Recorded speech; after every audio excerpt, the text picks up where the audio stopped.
What made you want to run for parliament? An obsession, I suppose, but I was for many years a moderate conservative. I stood as a conservative. I'm actually now a liberal Democrat, but not an active one. I wanted to make a difference. And, Europe in the 1990s had a lot going for it with arrival of the euro. In some ways, the 1990s was kind of the peak of London and Europe as a capital market, really. Obviously, it's developed since then. The European banks were probably at their strongest in the 1990s, for example. What kinds of firms did you work with at Hill and Knowlton? Several security servicing firms. Bank of New York was one of them. Going way back, GE Capital, which at that time was 40% of the old GE and was making large numbers of acquisitions in Europe. Of course, all of that came to an end. I did 4 years there. Then I had my second parliamentary election, and then 14 years at Fishburn Hedges, which throughout that time was very much a premier financial services and professional services firm in London. Worked for PwC, worked a bit for Swift at that time, and a few other asset managers over the period. Who did you end up losing the election to? To the Labour Party. I was the first seat that announced that the Labour Party gained in 1997 when Tony Blair became Prime Minister. So apparently, and I've never seen it, I'm on the video which in web days was made and sold by the Labour Party of that night. In Britain, you get results pretty quick. What were some of the challenges you faced at Fishburn Hedges? The media was beginning to change. Social media was becoming a thing. I mean, one thing that I would say, and this was also true at Cognito, I made big efforts to try to encourage my younger colleagues, more junior colleagues, to become a little bit expert, as much as you can in PR, on things like fixed income.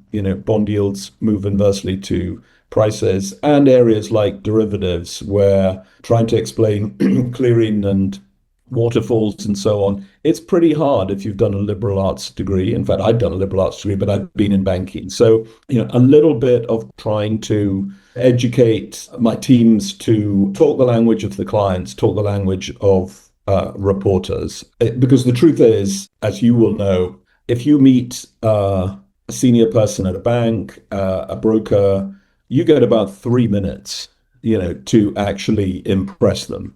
And if you say you're a PR person, you're immediately at a disadvantage. So you just have to have enough of talking about their world to get over that hurdle. Then, of course, you need to do something for them and get a result. But I do think that for younger people who've only worked in PR and PR agencies, that can be a challenge. You can be written off very quickly. You joined Cognito during COVID. What was that like? Like everybody, how do we get close to our clients when we can't meet them? I will tell you candidly that during COVID 2020, when I was still in the UK, we didn't think anybody would hire us remotely. That proved to be completely wrong very quickly. The reality is also the finance world, talking to a guy from Chicago, the finance world is not as New York centered as it once was. Where we made headway, I would say we made considerable headway in payments, where we had both bigger clients and smaller clients, but in particular in the last couple of years working with Global Payments, a public company that's now acquired WorldPay. So that whole world of merchant acquiring, which sits alongside the card issuer side, that's got huge change going on. There are some big incumbents, there are some challengers. Those are companies that the pure tech media doesn't find very interesting, the likes of The Information, which has now become a very influential publication, and others. They find it hard to understand those rather old-style tech companies. And, those companies have had challenges. Fiserv, which wasn't a client, had I think at one point, a 40% price stock drop in a day. Then it recovered a bit. So that world is very interesting to me, and I hope to do some more work in that area. How has AI affected PR? AI is both a huge blessing, but it is also a curse, because candidly, if you are an average writer, not a great writer, and sadly not everybody in PR is a great writer or a strong writer, if the AI can get you to 97%, some people don't recognize what they've still got to do to get to 100%. That's my observation. I think there needs to be a shift towards using AI in communications in more detailed ways around planning, for example, around campaign planning. But that's changing every week.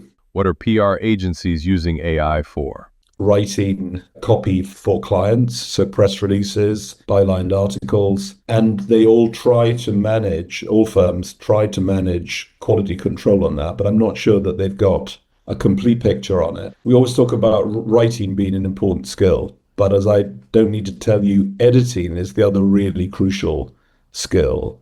Most of the time, work that gets done, written work within an agency or within a client, it really needs thorough editing because, language isn't tight enough and AI is bad at verbose language that needs to be really tightened up. Maybe there'll be AI editors in future, but I would say that's a piece that needs really strong human focus. How has the idea of New York as a center of PR changed? There's less trade press, and the trade press is in different forms, including individuals on Substack and with their own blogs. So, a greater proportion of the reporters in New York City work for the New York Times or the journals. So there's been concentration there. That means for some kinds of clients, PR in the sense of editorial media relations that gets you into, of course, the John Lothian newsletter, but also other trade and financial publications. It is actually very hard to achieve that. And, candidly, over the last decade, we definitely won clients where it proved very difficult, even though we tried to be cautious and say we can't guarantee the FT or the Wall Street Journal. It just proved to be very difficult to get results with editorial media. So I think there is going to be more of a shift to more integrated strategies with some paid. The other piece is not enough financial services companies understand now that they've got to get the attention of the machine, of AI. So, half of it is about their human audiences, and half of their output is about, GEO replacing SEO that actually impresses the AI. And I don't think everybody's got a handle on that. I mean, what that means for agencies, I think greater specialization. I think there's a shift to in-house. Many financial institutions have now got very large comms teams, and it's pretty hard for agencies sometimes to add extra value to that. And the truth is that New York is about the most expensive place in the world to hire somebody with 3 years PR experience. Between shift to in-house, use of AI, I think there'll be more commoditization of that.